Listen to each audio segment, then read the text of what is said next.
Right, hello, ladies and gentlemen. And in today's episode, we are talking about how a mountaineer can build strength even if they don't have any equipment. Now, building strength, if you have access to a gym or if you have some equipment at home, it isn't too complicated. You get the right program, you do the right exercises, you build up over time, you be consistent, you be diligent, easy enough. But admittedly, things do get a little bit more complicated when you don't have access to any equipment. Now, this type of situation may be if someone's just traveling all the time. You're living out of hotels or traveling for work or whatever it may be. Maybe you're moving houses and you've got everything packed up and you just won't have equipment for whatever it may be. Maybe some people just have zero interest in buying any equipment. They live in an apartment, they don't have a huge amount of room, and they just don't want to work in a gym either. Or whatever. This type of situation, it happens all the time. And when we're in this situation, if you don't have any equipment, it's still easy enough to develop cardio. You can go out and hike, you can go out and run, you can go out and walk, whatever it may be.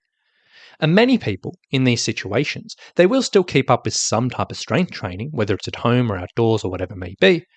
But the problem that 95% of people fall into in this type of situation, at least in my experience, is if people don't have any equipment, so they don't have dumbbells, they don't have barbells, they don't have machines or whatever it may be, what they'll end up doing is just doing lots and lots and lots of body weight work. Nothing wrong with body weight work, but what tends to happen is they'll just do squats and lunges and step ups or whatever it may be, and they'll just do lots and lots and lots of repetitions because they don't have weight to load them up, so they'll do more and more and more repetitions to compensate. And this type of stuff is great when we're looking at muscular endurance because we develop endurance by doing moderate amount of resistance for long, lots and lots of repetitions. Very, very beneficial for mountaineers. But on top of that, we do want to keep in mind that developing genuine strength, more maximal strength through heavier resistance, lower repetition training is also just as beneficial. And if you're a mountaineer who's really trying to improve your performance, getting both endurance work and strength work is definitely something you want to prioritize. And even if you're training at home with minimal equipment, we still want to look at how we can get some exposure to this. So with that being said, that's the topic of today's episode. And I want to talk you through what a mountaineer can do to help develop genuine strength, even if you have absolutely zero accessible equipment. Now, two things we want to keep in mind when we're looking at this and when we're sort of doing this. To develop strength over the long term, we really need to keep two things in mind. Number one, we want to make sure we have an adequate stimulus. And what I mean by that is a stimulus, a challenge for the muscles, which is actually going to develop that more maximal strength. And number two, we want to make sure that we are getting progression over time.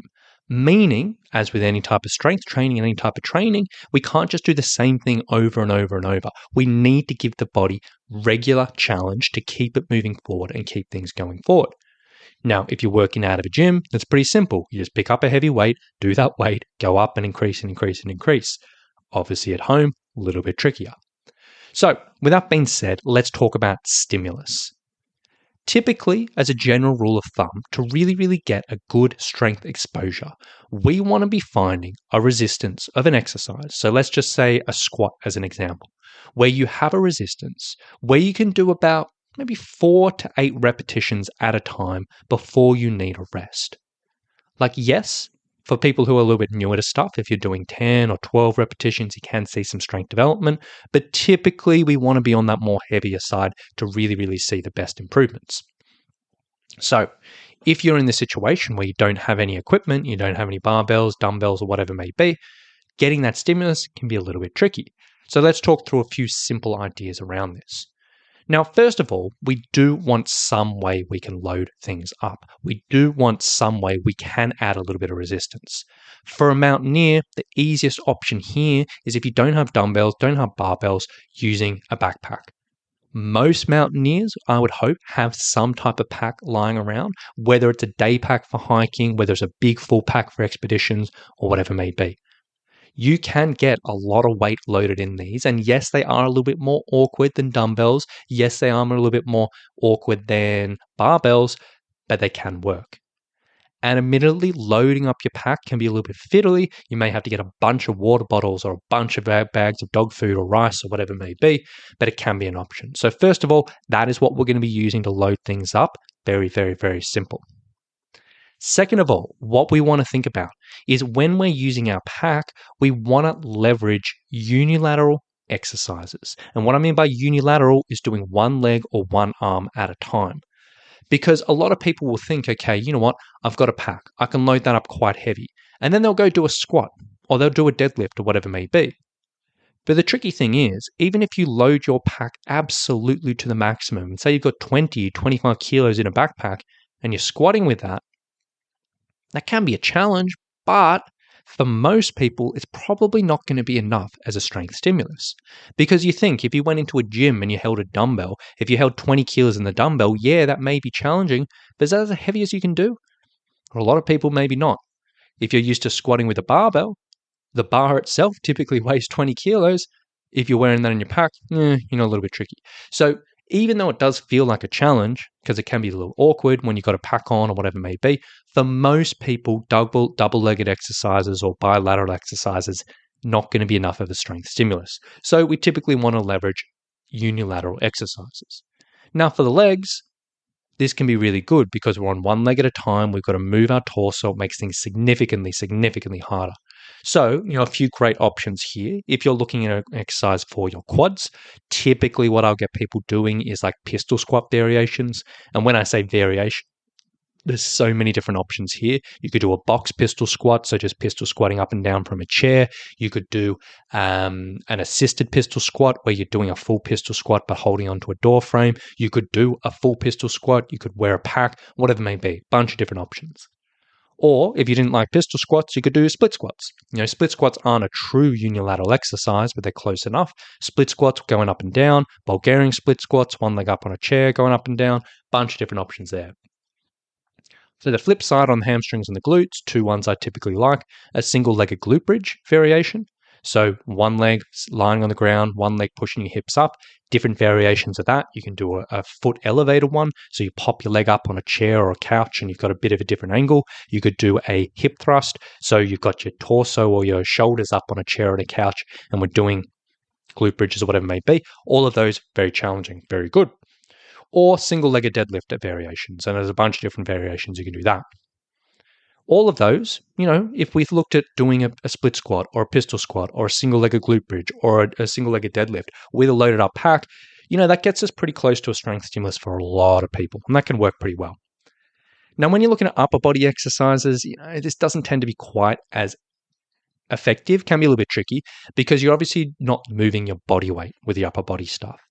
So you could look at doing things like a single arm overhead press. And you can load that up pretty well and just pushing the pack straight above your head. A little bit awkward with a big pack, but it can work.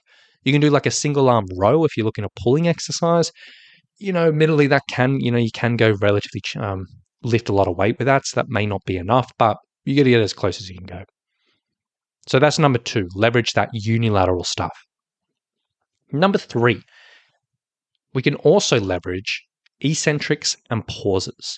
So 2 simple ways of adding extra challenge to your exercises. If you're like, all right, I'm at home, I have limited weight, I've only got the pack and this and that. 2 simple ways you can add extra challenge is number 1, adding eccentrics. Now, eccentrics is essentially just slowing down the lowering portion of an exercise. So using a split squat as an example. So a split squat looks like a lunge, but we got both legs just on the ground, we're just going up and down.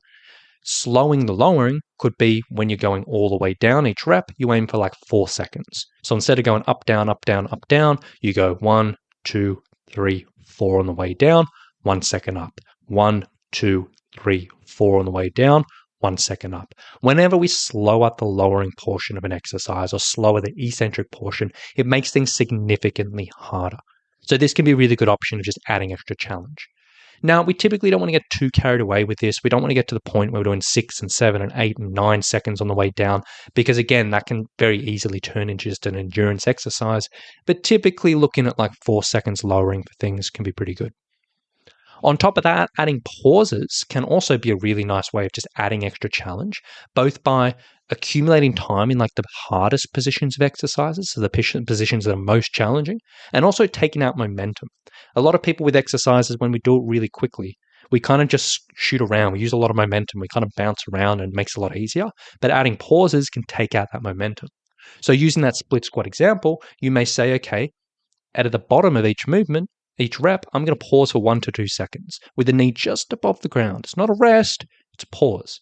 This will take out the momentum, so no bounce at the bottom. It'll like challenge you by just sitting in that hardest position. This can make things significantly harder. Now, again, we don't want to get carried away with this and end up adding in like 6 or 7 or 8 second pauses, because again, that can change the emphasis of a movement. But having in short pauses in different parts can be a really, really, really good option for adding extra challenge. And then number 4, you can look at challenging range of motion. Range of motion is essentially how much of a movement you go through. Adding range of motion, so increasing how far or how big a movement is, can make things tougher.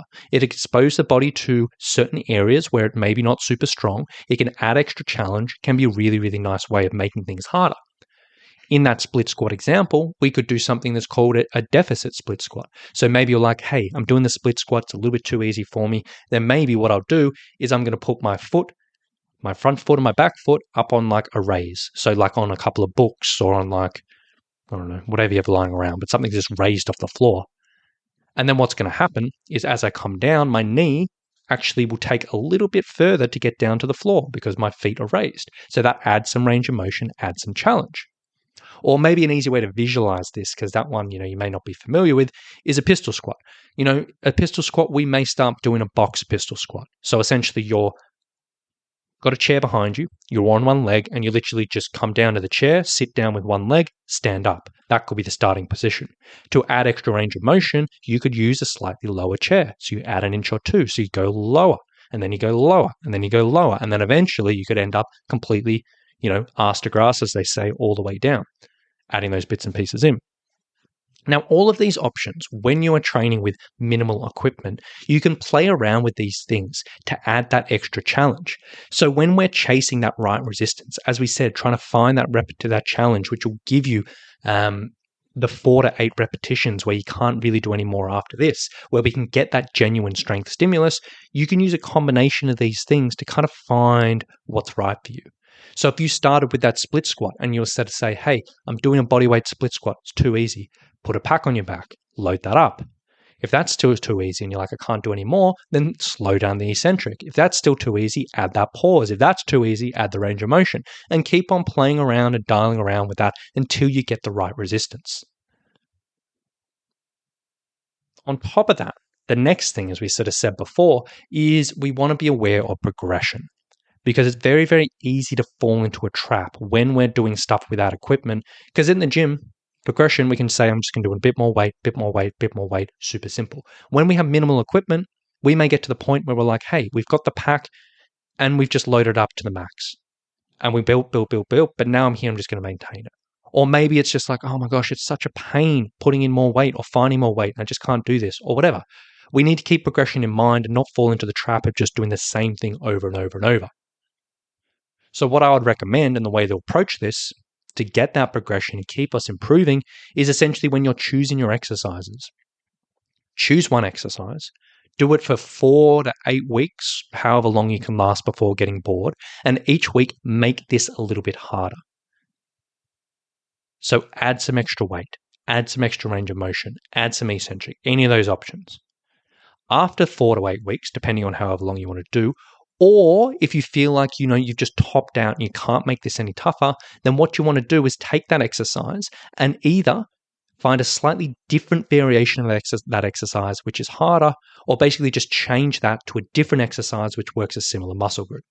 So what I mean by this is if we were using that split squat example, we may do that for 4 weeks. Each 4 weeks, we made it a bit harder, made it a bit harder, made it a bit harder. We got to that and we're like, you know what, I'm ready for a change. Then you may progress it to like a Bulgarian split squat, where you've got one leg up on a couch. That's significantly harder variation, same movement pattern, same exercise, but work through that. Or you may say, all right, you know what, I'm sick of split squats, I've had enough of that, I'm ready to do something else. Then you may change it to one of those pistol squat variations and do that and work up from there. Pretty simple.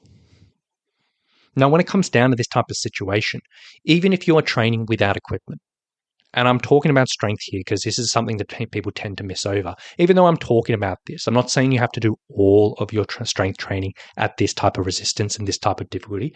As I've said on previous podcasts, a really simple way of approaching this is look at your workouts, however many exercises you're doing.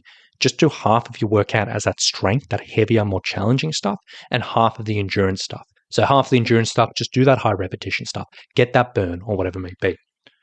But if you are a mountaineer who is training with minimal equipment or zero equipment, if you're traveling, if you don't have access to things or whatever it may be, just make sure you still have a pack with you. Take some options, load things up, still get that strength stimulus because it's so beneficial. Just go in with a bit more intention, a bit more thought. It really, really can go a long way. Now, final thing I'll sort of say on this podcast, as I always do, is if you are listening to this and be like, you know what, Rowan, this makes sense. But you know what, I just don't know how to put this together, or maybe I need some extra ideas around how to figure out my strength training. Or maybe I'm just doing training with equipment, but I'm not really getting that spread of both strength and endurance, or whatever it may be. If you did want a little bit of help with your training for mountaineering, what I'd like you to do is go to summitstrength.com.au/mountaineer. Now, on that page, there's a big video, talks a lot about our program. And if it sounds like something you want to learn a little bit more about, there's a link on that page where you can book a free call with our team. And we can have a bit of a chat about you, your training, and your mountaineering. So if you want to learn a little bit more, go to summitstrength.com.au/mountaineer, and we can take it from there. So with that being said, thank you for listening. Hope this helps a few people. Hope you have a lovely day, and we'll talk to you very, very soon. Bye.